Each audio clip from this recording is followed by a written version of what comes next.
Seminar हुयो जंहिंमें असां चेयरमैन बिलावल भुट्टो ज़रदारी साहब जो जेको 10 तारीख़ ते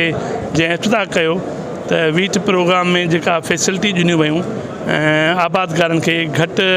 ज़मीन रखंदड़ आबादगार जेको हिकु एकड़ खां 25 एकड़ ताईं जेके आबादगार आहिनि उन्हनि खे उन्हनि सब्सिडी न पर चवनि त मुफ़्त में पंहिंजे तरफ़ां गवर्नमेंट ऑफ सिंध खां उन्हनि DAP बि ॾिनो 14,000 रुपए में ऐं उन ॾींहं ते इफ़्तिताह करे उन्हनि जे अकाउंट में सिंध बैंक थ्रू उहो मुंतक़िल थी विया ऐं उहो फ़सुल खे DAP ॾियण खां पोइ उन्हनि खे 2 बोरियूं जेके यूरिया जूं बि ॾिनियूं वेंदियूं त ईअं 22,000 रुपया हर आबादगार खे हिकु एकड़ में उन्हनि खे मिलंदा त जीअं आबादगार जेके सारियुनि में थोरो घणो नुक़सानु पियो आहे या सारियुनि जो अघु घटि हुजण जे करे उनजी कसर जेका आहे कणिक जे आबादी करण जे लाइ उनखे रिलीफ मिले थो त जीअं उहा आबादी सही नमूने सां करे सघनि। अॻु में ई जेकॾहिं आबादगार दावो करे थो त मूंखे सारियुनि में रेट न मिलियो आहे त हाणे उनखे जेके 22,000 एकड़ ते मिलंदा त फ़सुल खे सही नमूने सां भाण ऐं ॿिज वग़ैरह वठी ॾेई सघंदा त जीअं फ़सुल बि सुठो थींदो ऐं उहा आबादगार वधीक ख़ुशहाल बि थींदा। अॼु उहे हारी ऐं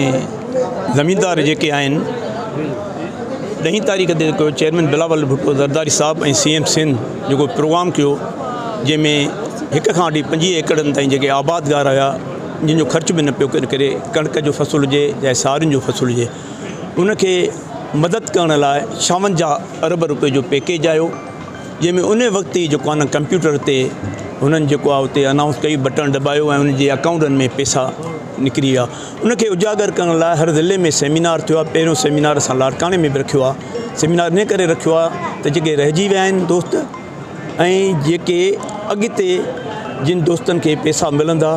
उन्हनि खे ॿुधायूं त तव्हां वञो चेक कयो ऐं ॾिसो जेकॾहिं तव्हां सां को मसाइलो आहे त तव्हांजो हल थींदो। पीपल्स पार्टीअ जो अहम क़दम आहे, बहितरीनु क़दम आहे इहो क़दम जेको बिलावल साहब जो अदी फरियाल साहिबा जो ऐं CM सिंध जो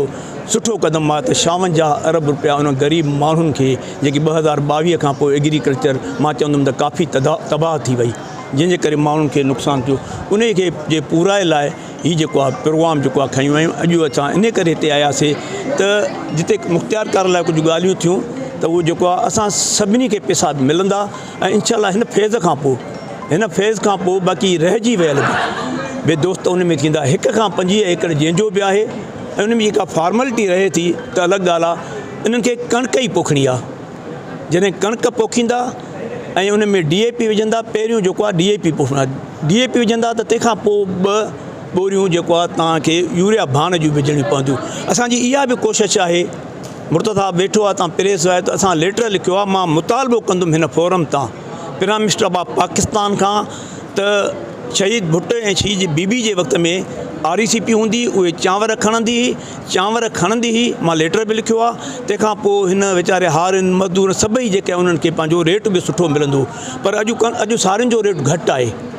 ऐं गुज़िरियल 3-4 सालनि में नुक़सानु थियो आहे हिन आबादगार हारियुनि खे। इन करे चांवरनि जी इमदादी क़ीमत मुक़ररु कई वञे ऐं उन सां गॾोगॾु जॾहिं इमदादी क़ीमत मुक़ररु थींदी इहे एक्सपोर्ट जेके ॿिया ख़रीदार आहिनि उनजे साम्हूं मुक़ाबले में पार्टी ईंदी ऐं त इंशा अल्लाह ताला हिन हारियुनि ऐं हिननि खे जेके सारियूं घटि उहो तमामु सुठो रेट थींदो।